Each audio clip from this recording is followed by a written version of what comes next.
Justice for আরজি কর স্লোগানে গোটা পশ্চিমবঙ্গে উঠেছে প্রতিবাদের ঝড়। গোটা বীরভূমও গতকাল রাতে সামিল হলো সেই প্রতিবাদ মিছিলে। সিউড়ি, রামপুরহাট, বোলপুর সহ দিকে দিকে মোমবাতি মিছিল এবং বিক্ষোভ প্রদর্শন করা হলো গতকাল সন্ধ্যের পর থেকে। এই বিক্ষোভ প্রদর্শনীতে উপস্থিত ছিলেন বিভিন্ন চিকিৎসক, নার্স, স্বাস্থ্যকর্মী সহ নাগরিক মঞ্চের প্রতিনিধিরা। গোটা বিক্ষোভ প্রতিবাদে একটাই দাবি উঠেছে, আরজি করের ঘটনার নেপথ্যে থাকা ব্যক্তিদের খুঁজে বার করে যেন তাদের অবিলম্বে দৃষ্টান্তমূলক শাস্তি দেওয়া হয়। এদিন স্বাস্থ্যকর্মীদের পক্ষ থেকে সিউড়ির সদর হসপিটাল থেকে সিউড়ি বাসস্ট্যান্ড পর্যন্ত মোমবাতি হাতে নিয়ে একটি বৃহৎ মিছিল করা হয়। এই মিছিল সিউড়ি বাসস্ট্যান্ডে এসে থামলে সেখানে একত্রিত হয়ে তাদের তরফ থেকে বিক্ষোভ প্রদর্শন করা হয়। বোলপুর ও শান্তিনিকেতনেও এদিন মিছিল করে বিক্ষোভ প্রদর্শন করা হয়। এদিন রাতে রামপুরহাটের চিকিৎসক, নার্স, স্বাস্থ্যকর্মী এবং সাধারণ মানুষরা বিভিন্ন জায়গা থেকে পাঁচমাথা মোড়ে এসে জড়ো হন। এছাড়া গতকাল রাত 9টা থেকে দুবরাজপুর, মোহাম্মদবাজার, লাভপুর সহ আরও বিভিন্ন জায়গায় এদিন বিক্ষোভ প্রদর্শন করা হয়। আজকে এখান থেকে আমাদের সিউড়ি সদর হসপিটাল থেকে একটা র্যালি বেরোচ্ছে, কিন্তু আমরা তো আজকে অন ডিউটিতে আছি, তো সেহেতু আমরা আজকে এখান থেকে বেরোতে পারবো না। আমাদের বাকি যারা আছে বাইরে তারা যাবে এখান থেকে বাস স্ট্যান্ড অবধি, এখানে যে আর তার সাথে বাকিরাও রয়েছেন আরও আমাদের সাথে। এভাবে হচ্ছে যে এটা এখনো পর্যন্ত সেরকম আমরা কোনো জাস্টিস পাইনি, যাতে ভবিষ্যতে এরকম কোনো আমাদেরকে না দেখতে হয়। আমরা যাতে খুব ভালোভাবে মেয়েরা যাতে খুব ভালোভাবে ডিউটি করতে পারি কোনো অসুবিধা ছাড়াই। যেমন আমরা তো অনেক সময় মেল মেডিকেলে বা মেল সার্জিক্যালে একা ডিউটি করছি, যাতে আমাদের কোনো ভয় না লাগে।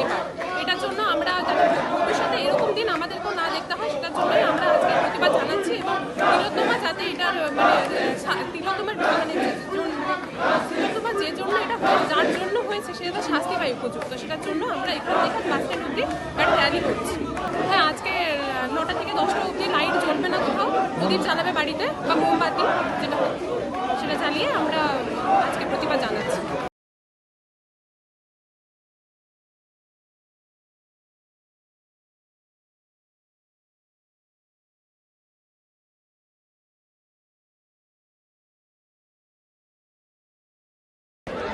আরজিকরের ঘটনাটা নিয়ে আমাদের এখানে আজকে 9টা থেকে 10টা পর্যন্ত লাইট বন্ধ করে একটা মোমবাতি মিছিল এবং মোমবাতি জ্বালিয়ে শ্রদ্ধা জানানো এবং জাস্টিস চাওয়া, এটা সব তরফ থেকেই ডাকা হয়েছিল এবং তারা এখানে এসে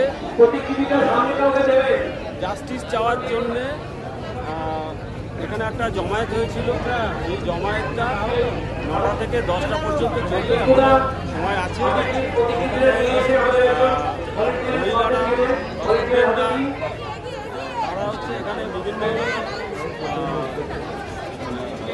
গানের মাধ্যমে জাস্টিস চাওয়া হচ্ছে,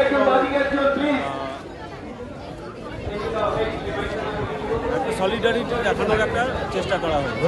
আলো নেবানো মানে হচ্ছে অন্ধকারের মধ্যে যাতে একটা আলোর উৎস যাতে আমরা দেখতে পাই, এটাই হচ্ছে মানে যে অন্ধকার দেখতে পাচ্ছি তার মধ্যে যাতে একটা আমরা আলোর উৎস দেখতে পাই, এটাই হচ্ছে প্রতিবাদ।